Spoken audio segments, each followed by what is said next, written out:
মোল্লা মৌলবীরা যখন নারে রিসালাতকে ফালতু বলে, তখন তার কাছে আর রসুলের সম্মান কি আছে আপনারা বলুন?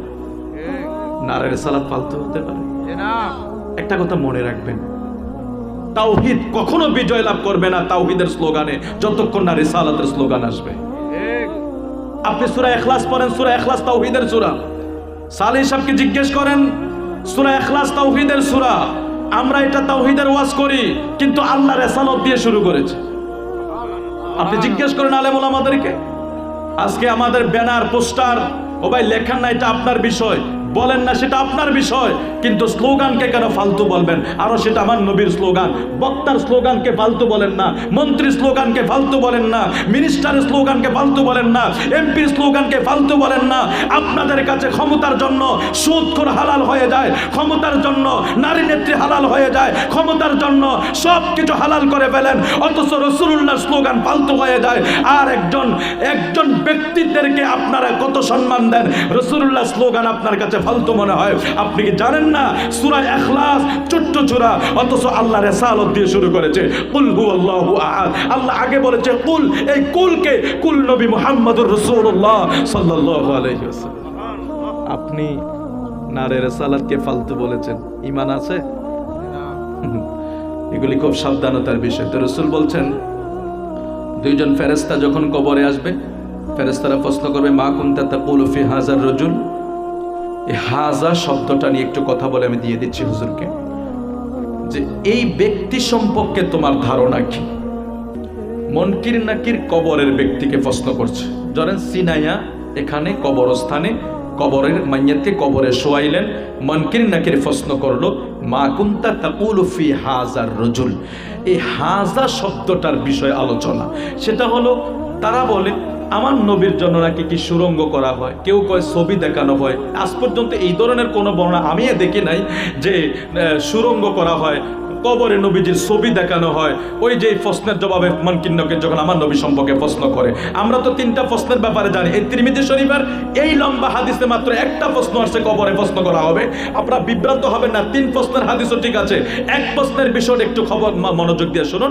এই কবরে রাখার পরে যখন হাজা মা কুনতা তাকুলু ফি হাজা, হাজা যখন বলা হবে, এখানে আমরা আপনাকে বাংলাতে বলি হাজা এ এবং ওই। এ বাংলা একটা শব্দ, ওই আরেকটা শব্দ না রে বাবা। আমরা দুইটাকে দুই জায়গায় ব্যবহার করি। একটা হলো আমরা যদি বলি এই, তাইলে বোঝা গেল ওনারা এখানে উপস্থিত আছেন। এই সভাপতি সাহেব, এই মাওলানা সাহেব, উনি এখানে উপস্থিত আছেন। আর ওই সভাপতি সাহেব, তার মানে উনি এখানে নাই। ওই বলতে দূরবর্তী জিনিসকে বোঝায়, ওই বলতে দূরের জিনিসকে বোঝায়, এ বলতে নিকটবর্তীকে বোঝায়। এখানে হাজা বলা হয়েছে, হাজা মানে এই ব্যক্তি, অর্থাৎ যিনি কবরে আছে, ইনাকে তুমি চিনো কিনা? দেখেন খুব মজার বিষয় আছে এই জায়গায়। তো আমার নবী বলছেন, যখন ব্যক্তি যদি উত্তর দিতে পারে, আমি নবী সম্পর্কে যখন জিজ্ঞেস করা হবে, যদি ব্যক্তি চিনতে পারে, ইমানদার হয়, সে বলবে আশহাদু আল্লা ইলাহা ইল্লাল্লাহ ওয়া আশহাদু আন্না মুহাম্মাদান আবদুহু ওয়া রাসূলুহু। সে পরিচয় দিবে আল্লাহ ছাড়া কোনো মাবুদ নেই, আমি তিনি হলেন আল্লাহ তাআলার রাসূল। হ্যাঁ, খুব শর্ট করে বলছি, যখন আমার নবীর পরিচয়টা ওই কবরে তিনি দিতে পারবে, 0 আন 70 জিরোআন, কবর 3.5 হাত না, 3 জনের বেশি তো নামতেও পারে না, ঠিক কিনা বলেন?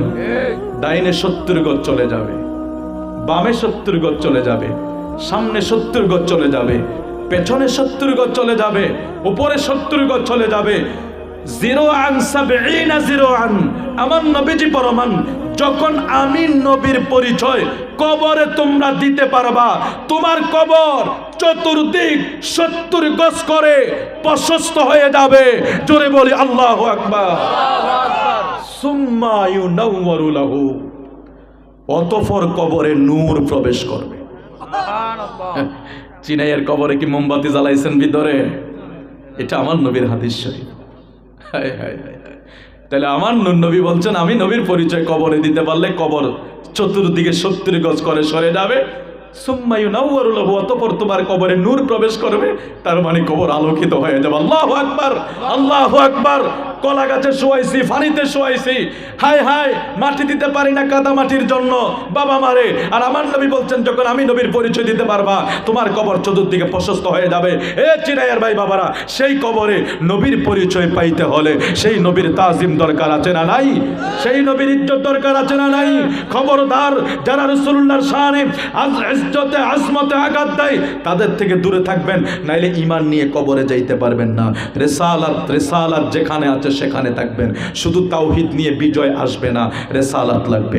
রেসালাত এবং তাওহীদ যখন একসাথে হয় স্লোগান হবে, সেখানে বিজয় এমনি আসবে। মালিক তুমি আমাদেরকে কবুল করো, জোরে বলে আমিন। আপনাদেরকে অনেক কষ্ট দিয়েছি আমি, অল্প সময়ের ভিতরে আপনাদের খেদমতে যতটুকু